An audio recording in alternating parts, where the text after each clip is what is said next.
Salat tahajud itu adalah kebiasaan ahli surga saat di dunia. Jadi kalau Anda ingin melihat ahli surga yang hadir di dunia, salah satunya lihat kebiasaan salat malamnya. Jadi kalau Anda ingin melihat kebiasaan ahli surga saat di dunia, lihat kebiasaan malamnya. Kalau dia bangun dan mengalahkan semua kebiasaan malam ahli dunia, maka itulah ahli surga. Salah satu kebiasaannya. Ya, kalau nanti turunan dari tahajud yang muncul, nanti saya terangkan. Yang berhasil tahajud, ciri-cirinya begini. Jadi jangan dilihat setiap yang malam sholat, itu disebut ahli tahajud. Belum tentu, ada ciri-cirinya. Tapi ciri yang pertama, yang melekat kuat, kelihatan nampak, pertama adalah ciri ahli surga, dia memiliki kecenderungan untuk sering bangun malam. Dalilnya Quran surah ke-51, ayat 15, sampai dengan ayat ke-17-nya. Innahum kanu qabla dzalika muhsinin, mereka itu ahli ihsan saat di dunia. Ayat 17-nya, kanu qalila minal laili ma yahja'un. Mereka itu malamnya sedikit tidurnya. Jadi punya kebiasaan bangun malam. Jadi kalau Anda, ini cara memahami ayat itu begini. Cara memahami ayat seperti ini, jangan mencari orang lain. Anda sendiri yang jadi bagian dari ayat itu. Jadi itu diinformasikan pada kita sebagai tawaran, kita mau nggak berniaga dengan ayat itu? Mau nggak menjadi bagian dari ahli surga itu? Jadi jangan sibuk mencari kebiasaan orang. Kenapa Anda tidak membiasakan diri jadi bagiannya? Bismillahirrahmanirrahim. Ikhwas sekalian, saudara-saudariku, salat tahajud seperti kami sampaikan di pertemuan lalu adalah salat yang sangat penting. Ingat, kalau di pertemuan lalu kami sampaikan 4 keutamaan tahajud, hari ini saya tambahkan 2 dan 3 yang lain langsung dari Al-Quran. Ya, kemarin saya sampaikan 4 hal. 1, masih ingat Quran surah ke-17 ayat 79 sampai dengan 81 itu. Orang yang rajin tahajud akan mendapatkan 4 keutamaan yang tidak didapatkan oleh orang-orang yang tidak tahajud, sekalipun sholat fardunya begitu khusyuk. Di antum sholat fardu khusyuk, bagus, tapi nggak tahajud, nggak dapat 4 keutamaan itu. Ini sudah saya bahas panjang lebar di pertemuan lalu, saya hanya sebutkan cepat saja. 1, Allah akan mengangkat karir, pekerjaan atau aktivitasnya di tempat yang terbaik. Ya, jadi kalau antum misalnya pengusaha atau orang karir di kantor dan sebagainya, itu akan cenderung kemudian ditolong oleh Allah, diangkat ke tempat yang terbaik. Terbaik itu tidak harus puncak yang paling tinggi, direktur, tidak misalnya. Tapi tempat yang bisa membuat nyaman hidup Anda, sholat bisa nyaman, bergaul juga nyaman, dan tenang kehidupannya. Mungkin level Anda nggak sampai puncak ya direktur utama, mungkin direktur 1, 2 gitu ya. Tapi Anda dijauhkan dari hal-hal yang maksiat, dijauhkan. Sholatnya enak, punya ruangan nyaman dan sebagainya. 2, Allah akan bimbing setiap ahli tahajud. Allah akan bimbing sehingga menjalani awal pekerjaannya dengan begitu mudah. Wa rabbi adkhilni mudkhalas sidqin. Ya Allah, tolong bimbing saya supaya mengawali pekerjaan dengan cara yang benar. 3, awas hati-hati, Anda memang posisi tinggi, sekarang dapat proyek, apakah setiap yang dapat proyek menjalani pekerjaannya dengan benar? Belum tentu. Jangan tinggi-tinggilah. Maaf ya, apakah orang tua yang sekarang menyekolahkan anaknya ke tempat belajar menjalani awalnya dengan benar? Hati-hati ya Bu ya, Pak. Bapak Ibu menyekolahkan anak dengan awal yang salah, maka memberikan jalan keburukan ketika dia belajar. Saya katakan jangan pernah Anda masukkan anak Anda ke sekolah dengan menyogok.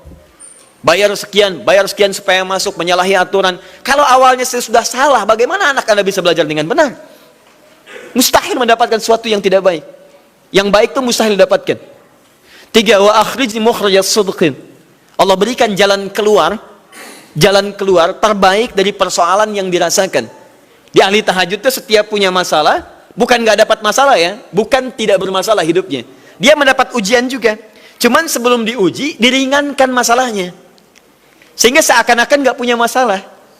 Padahal sama dengan yang lain. Cuma saat akan dia lalui, Allah ringankan persoalannya sehingga mudah dilalui. Dan yang keempat ini yang hebat. Ya, waj'alni min ladunka sultanan nasira.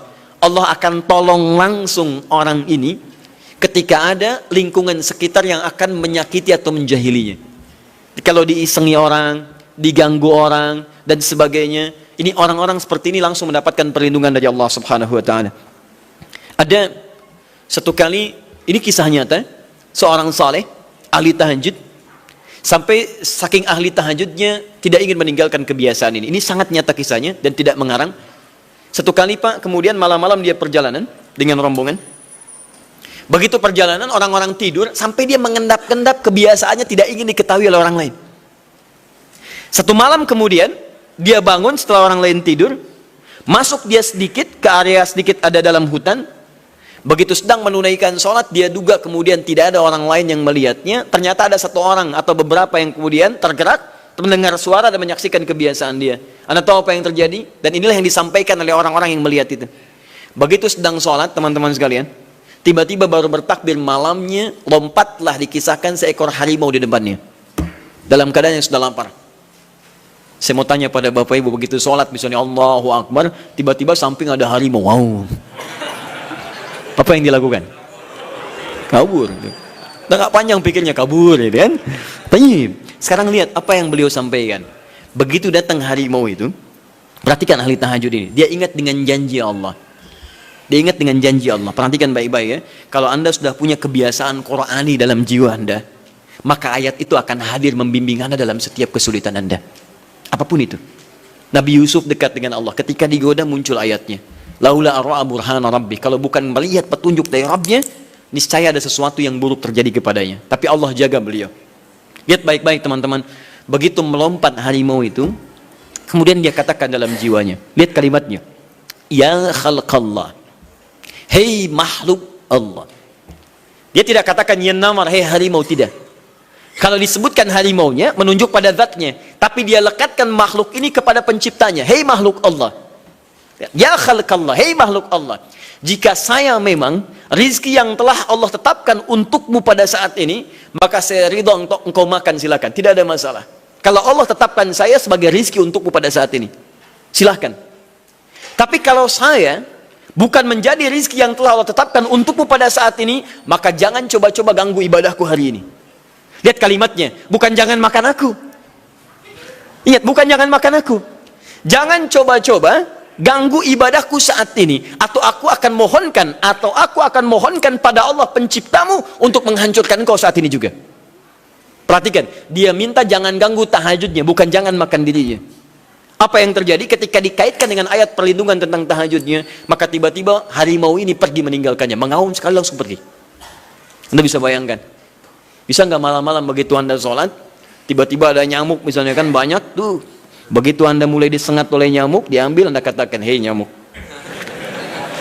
kalau ini memang rizki yang telah Allah tetapkan untukmu saat ini, sedot sebanyak-banyaknya, saya ikhlas. Tapi kalau bukan, jangan coba-coba ganggu saya. Atau saya mohonkan kepada Allah pencipta untuk menghancurkan kau saat ini juga. Masya Allah. Kira-kira apa reaksi nyamuk? Makin banyak kayaknya. Coba cek. Berarti chemistry-nya harus lebih dibangun lagi. Tingkatkan. Itu waj'alni min ladunka sultanan nasira. Nah, maka teman-teman sekalian, dari 4 ini, kemudian Nabi menguatkan tentang itu sampai muncul ayat-ayat khusus dari Al-Quran untuk memberikan jaminan-jaminan. Ini tambahannya. Yang kelima, ini yang belum saya sampaikan pertemuan lalu.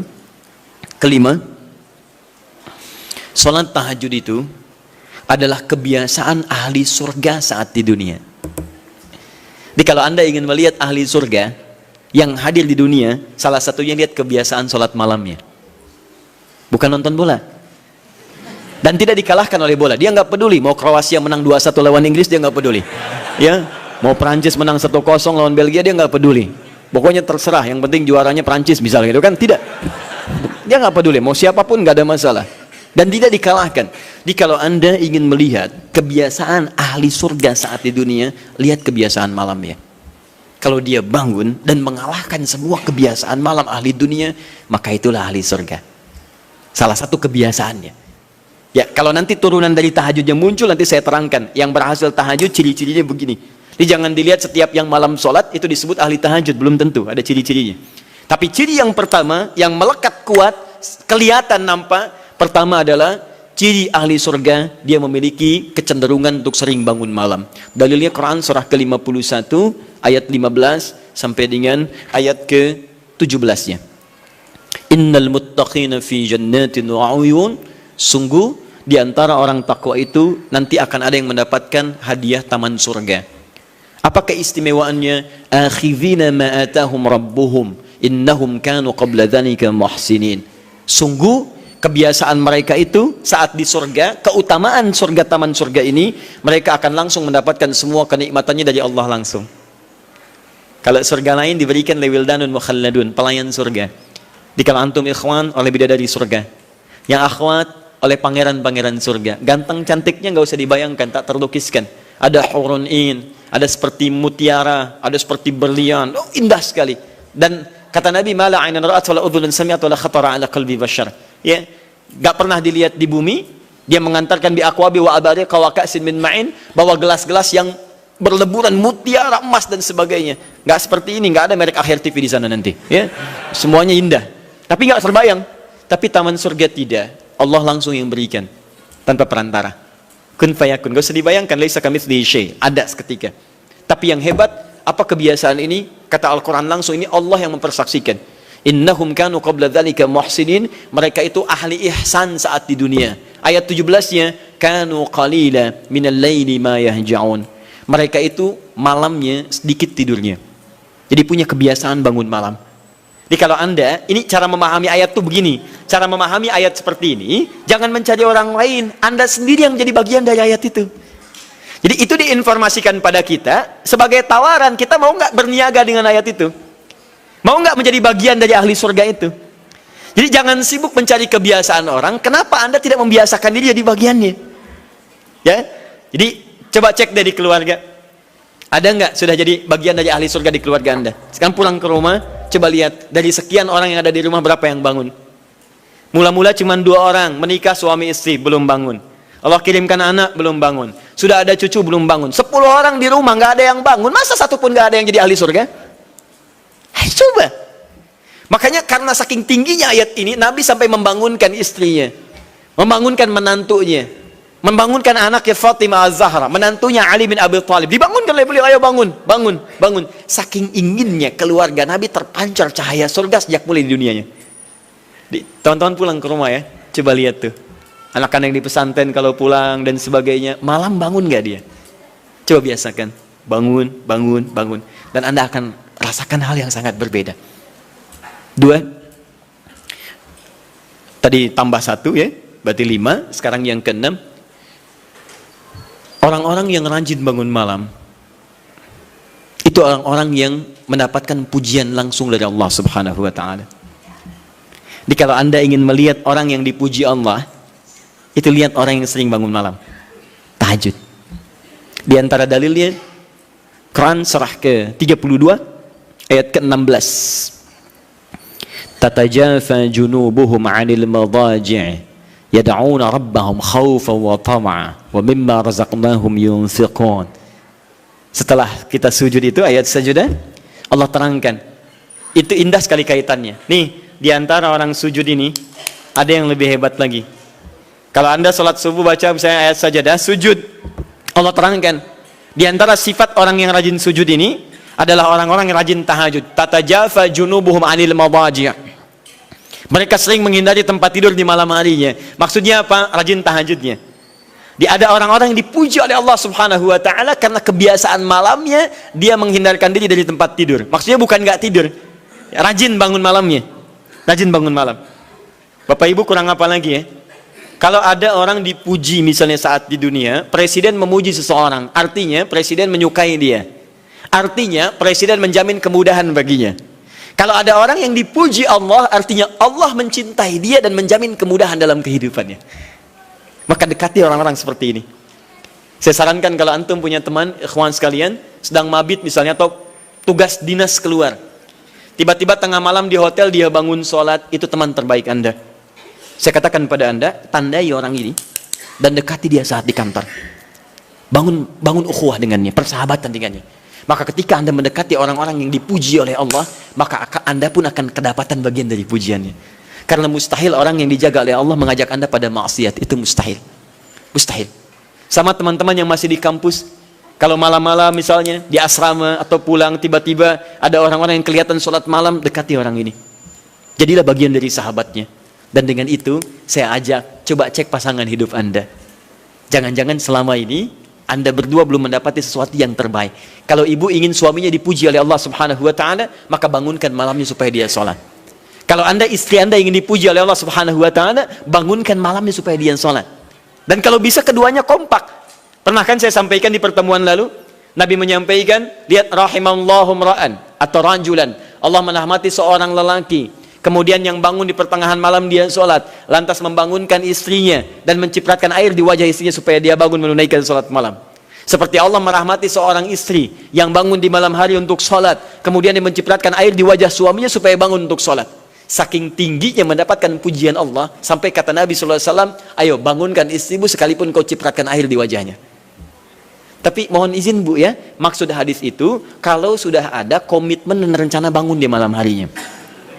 Ingat ya, bukan ibu ngaji sekarang suami nggak hadir, terus dengar itu terus nggak punya rencana. Aduh saya pengen suami dipuji Allah, masya Allah malam-malam segayung Pak. Mama kenapa? Hadis Nabi Pak. Oh hadis Nabi. Aduh siapa yang ngajarin? Nah, itu yang repot. Paham ya? Baik. Sudah yang terakhir. Ini menunjuk pada keutamaan tahajud. Kemarin 4, saya tambahkan jadi 3. 1, masih ingat tadi yang pertama apa? Allah Subhanahu wa taala menjamin ia sebagai ahli surga, kebiasaan yang ada di dunia. Yang kedua, Allah memuji orang ini. Dan yang ketiga, tahajud itu kebiasaan orang soleh yang ditekankan oleh Al-Quran dan hadis Nabi SAW. Kebiasaan orang-orang soleh. Jadi kalau yang pertama ahli surga, kedua dipuji Allah, yang ketiga langsung dikuatkan orang-orang soleh. Dan orang-orang soleh itu, mohon izin ya, maaf, orang soleh itu tempatnya saat di surga, itu sesurga dengan semua nabi. Semua nabi dan rasul. Ayatnya ada di Quran surah keempat An-Nisa ayat 69. Paling kanan di pertengahan. وَمَنْ يُطِعِ اللَّهَ وَالرَّسُولَ فَأُولَٰئِكَ مَعَ الَّذِينَ أَنْعَمَ اللَّهُ عَلَيْهِمْ مِنَ النَّبِيِّينَ والصديقين والشهداء والصالحين وحسن أولئك رفيقا. Siapa yang mau menaati Allah dan Rasulnya, maka dia bisa sesurga dengan orang-orang yang telah Allah berikan jaminan nikmat surga untuk mereka. Di antara mereka para nabi, awas, para syuhada, siddiqin orang-orang jujur, wassalihin orang-orang saleh. Ini syahidnya di ayat ini bahwa orang-orang saleh akan sesurga bersama semua nabi. Saya pernah katakan pada Anda, kalau beberapa nabi saja, maka bahasa Arabnya bukan nabiyin, tapi anbiya. Anbiya. Karena itu ada surah ke-21, surah Al-Anbiya. Di situ dikisahkan beberapa nabi saja.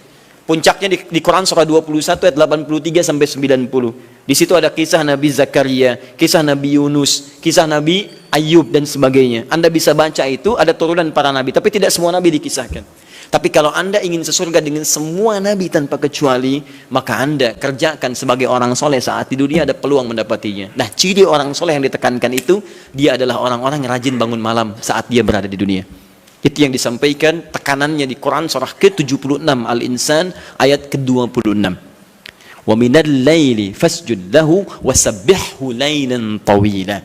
Dan di antara sementara malam, tidak usah sepanjang malamnya, tapi sebagian malam cari waktu untuk banyak bersujud kepada Allah dan memperbanyak tasbih kepadanya. Di antara makna tasbih dan sujud itu adalah tahajud.